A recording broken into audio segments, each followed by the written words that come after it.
4 hours, Noel Elfering and his family had been watching the river rise and fall outside their converted school bus. 19 others had taken shelter inside Noel's camper. Through the driving rain, Noel could see 2 teenagers trapped in a pine tree across the river. He was determined to rescue them, but that meant crossing the torrent.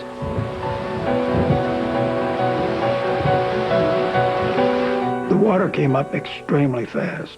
I would say a minute and a half, the water could come up 30 feet high, and then it could go back down just as quick. Noel kept his eye on the boys and waited for the river to go down one more time. High in the pine tree, Tim Bean and John Wood bore the wrath of the storm. The rain was so heavy on us, and flashes of lightning all around us. Tremendous noise. The river just roared. Before the boys realized that the water had dropped, Noel Elfering appeared beneath their tree. Tim Bean was too frightened to move. He was reluctant to come with me. I think he was afraid that he had drowned yet, you know. But we pulled him back in. Tim and John joined the rest of the refugees in Noel's eccentric vehicle. Before the night was over, one more person took shelter on the bus, bringing the total number of passengers to 28. I feel certain we owe our lives to Noel and his Noel's Ark. We renamed it. Those on Noel's Ark knew the worst was over. They were cold and wet, but alive. Together they waited for dawn. More than 20 miles away, Melanie Ahlquist was sure that no one would brave the water to save her. She didn't know how much longer she could hang on. But rancher Clifford Moore had kept his promise and called for help. 2 search and rescue workers, Paul Baker and Scott Call, were helicoptered to the scene. I got to this tree here. The water level is about to where this big limb is right here. And Melanie is basically sitting right in that tree. There's a little fork right above there. I remember Paul looking up and saying, I'm Paul, and this is Scott, and we're going to get you out of here. And she says, well, my name's Melanie Ahlquist, and I hope you can. Melanie was rushed to the hospital, where she was reunited with Marilyn. Their 3 companions were not as lucky. Their battered bodies were found alongside the river, their car completely destroyed. On the morning of August 1st, 1976, 28 people walked out of the big green bus. The road was impassable on both sides. When the helicopters arrived, they had only enough room for children, the sick, or the injured. The helicopters left with half of Noel's passengers. For the remaining people, there was only one way out of the devastated canyon. They would have to climb the mountain and walk 7 miles toward the nearest town, Estes Park. The Coils Basset Hound Clyde led the way, as 14 people made the slow and steady climb. A newspaper photographer snapped this photo as they finally made their way out of the canyon. Noel and his group were among the first to leave the flooded area under their own power. We got up to Estes Park. I just couldn't believe there was anything so beautiful that things weren't destroyed, because everything was destroyed down there.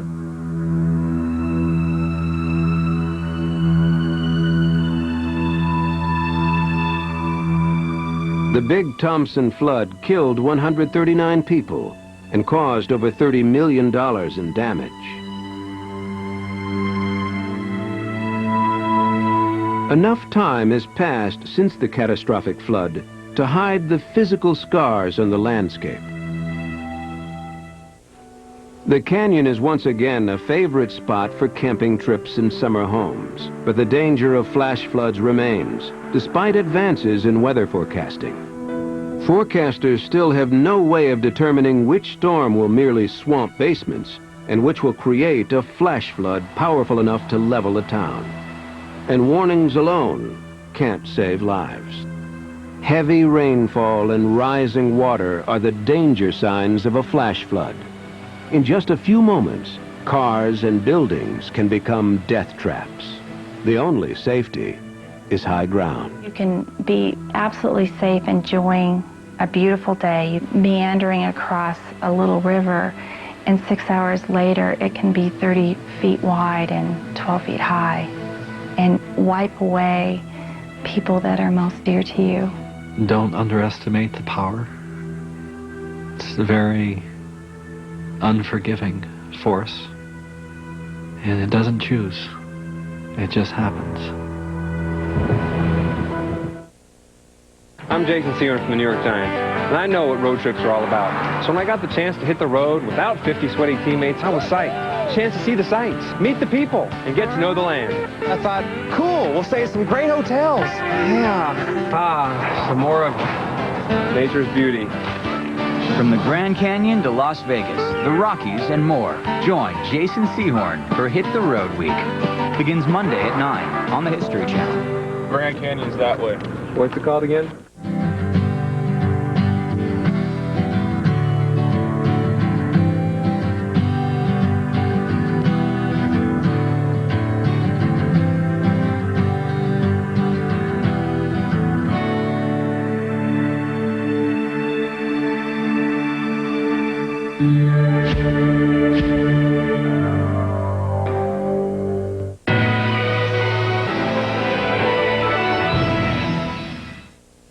It's a fact.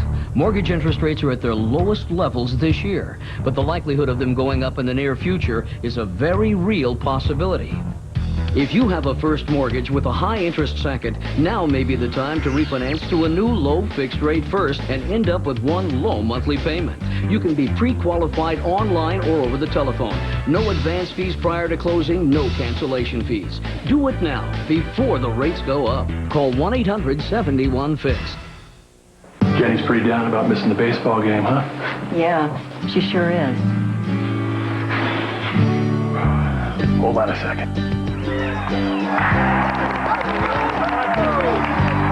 Ballpark Franks have a big hearty taste that's made for the outdoors. They plump when you cook them.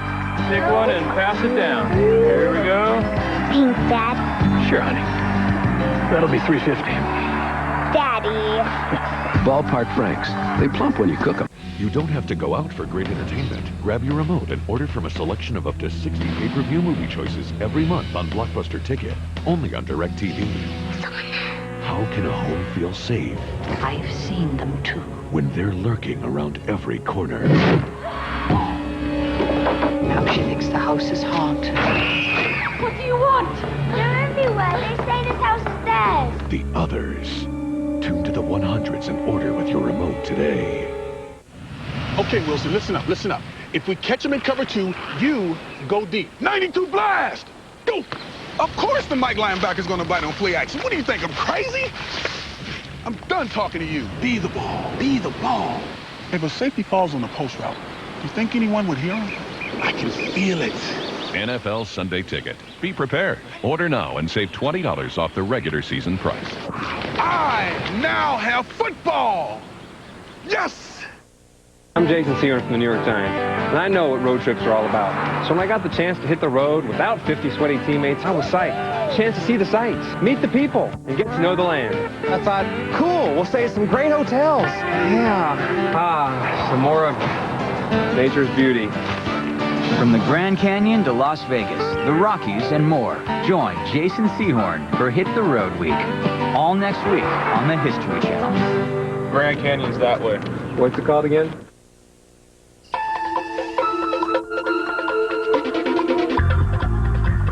This series presents information based in part on theory and conjecture. The producer's purpose is to suggest some possible explanations, but not necessarily the only ones, to the mysteries we will examine.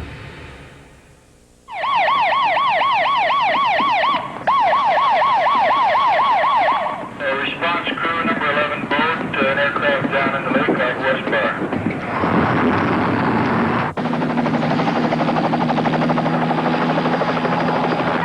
1970 1972, only he knew that he was really going to college to learn stand-up comedy.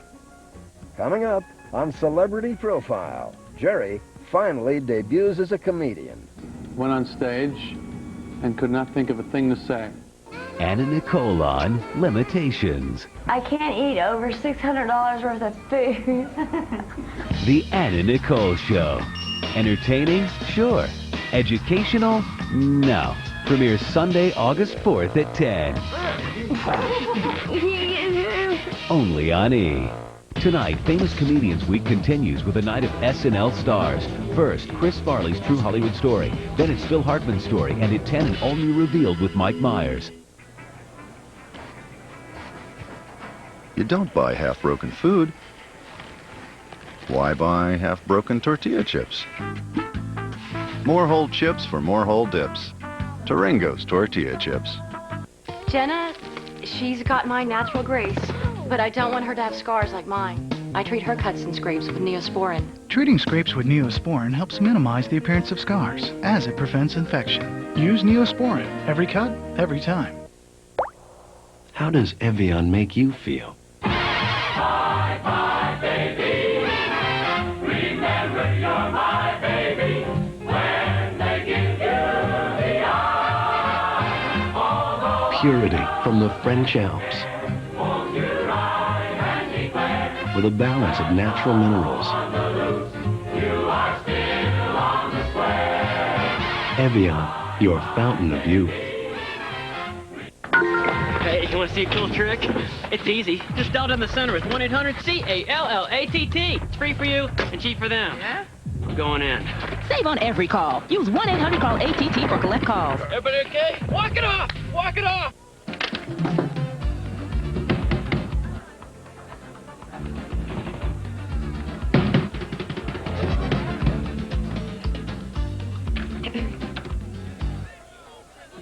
Oh, thank you. It's way worth it. Tampax, offering superior protection versus the leading competitor. It retains better, so it leaks less. No wonder more women choose it. The one, the only, Tampax. Ugh, these cramps. Wrong time of the month to try on clothes. I've got Tylenol. No way, I'm a complete menstrual case. For strong relief from cramps, plus bloating and fatigue. You need Midol. And a good pair of sweatpants. Talk about fabulous. Rhea Perlman, Mary Lou Henner, and Richard Kind have just joined the cast of The Tale of the Allergist Wife, the smash hit comedy that's the best time on Broadway. Call Telecharge today.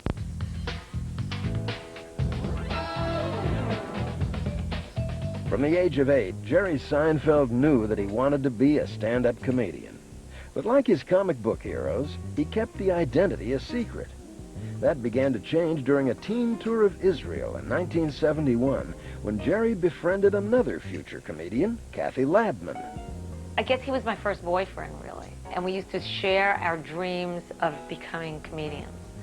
It was at even that point, we knew, each of us knew that this is what we wanted to do. Jerry even used the trip to showcase his fledgling talents. Jerry decided he was going to be the guide one day, and he took the microphone and he said, on your right we have my left hand, on your left we have my right hand, and oh, it was so funny. After high school, Jerry first attended the State University of New York in Oswego before transferring to Queens College in 1974, where he majored in theater and communications. But it was an independent study course in stand-up comedy that Jerry remembered most years later when he accepted an honorary doctorate from his alma mater. Dr. Greenberg will allow me to pursue an independent study here in stand-up comedy, and I really feel that worked out pretty good. College supplied Jerry with a ready audience for his humor. It was here that he first met close friend and author of the book The Real Seinfeld, Mike Costanza, who later became the inspiration for the Seinfeld character, George Costanza. The first time that Jerry ever told any jokes and informed us he wanted to be a comedian was down my friend Joe's basement. And the first bit he ever did was on being left-handed. He said, you know, everything about right is positive. The Bill of Rights, right on, the right of way. Everything about left is so negative. Where did everybody go? They left. How many people like leftovers? You ever meet a good guy named Lefty? I'll never forget it. It was the first bit that he ever did. We were hysterical. With encouragement from his friends, 20-year-old Jerry finally revealed his comedy secret to his parents. My dad was thrilled that I was being a comedian. He thought it was a great thing to do. His parents were very proud of him. Unlike many parents who might wish a son as bright as Jerry, who made the dean's list, who had some of the extra things in life that his parents were able to give him, and he was blessed that way, could have chosen any number of different professions, but they wholeheartedly gave him their endorsement.